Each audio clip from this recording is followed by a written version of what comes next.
ಕಾಕತಾಳೀಯ ಅಂತಿರೋ ಅಥವಾ ಇದು ವ್ಯವಸ್ಥಿತ ಪ್ರಾಯೋಜಿತ ಆಲೋಚಿತ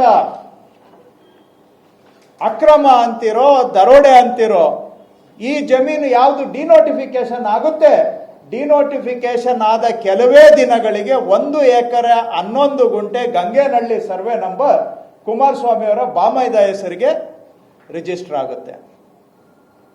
ಇಲ್ಲಿ ಡಿನೋಟಿಫಿಕೇಶನ್ ಆದಾಗ ಯಾರ ಜಮೀನಿಗೆ ಡಿನೋಟಿಫಿಕೇಶನ್ ಆಗಿದೆ ಆ ಮನುಷ್ಯ ಸತ್ತೇ ಹೋಗಿದ್ದ.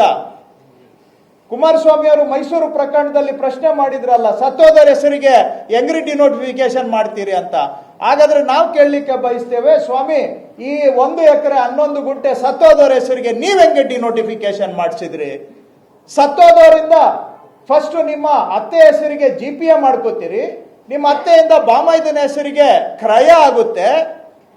ಆ ಜಮೀನನ್ನ ನೀವು ಸರ್ಕಾರದಲ್ಲಿ ಇದ್ಕೊಂಡು ಅಥವಾ ಯಡಿಯೂರಪ್ಪನವ್ರನ್ನ ಉಪಯೋಗಿಸ್ಕೊಂಡು ಡಿನೋಟಿಫಿಕೇಶನ್ ಮಾಡಿಸ್ಕೊಳ್ತೀರಿ. ಇವತ್ತು ಅಲ್ಲಿ 1 ಎಕರೆ 11 ಗುಂಟೆ ಬೆಲೆ ಎಷ್ಟು?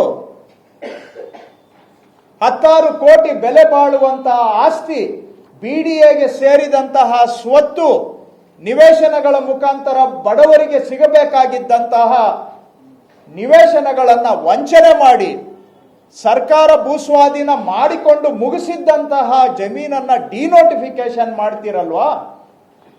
ನೀವು ಮಾಡಿದ್ದು ಇದು ನ್ಯಾಯನ ಅನ್ಯಾಯನ? ಇದು ಕ್ರಮನ ಅಕ್ರಮನ? ಇದು ವ್ಯವಸ್ಥಿತ ವಂಚನೆ ಹೌದಾ ಅಲ್ವಾ?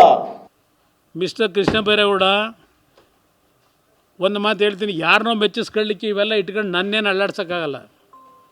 ಇನ್ಯಾವ ಸಣ್ಣ ಪುಟ್ಟ ಪುಡಿ ಇದಕ್ಕೆಲ್ಲ ನಾನು ಚರ್ಚೆ ಮಾಡೋಕ್ಕೆ ಹೋಗಲ್ಲ. ಏನೇನು ಮಾಡಿದಿರಿ ಕಂದಾಯ ಇಲಾಖೆಯಲ್ಲಿ ಹೊರಗಡೆ ಬರ್ತವೆ.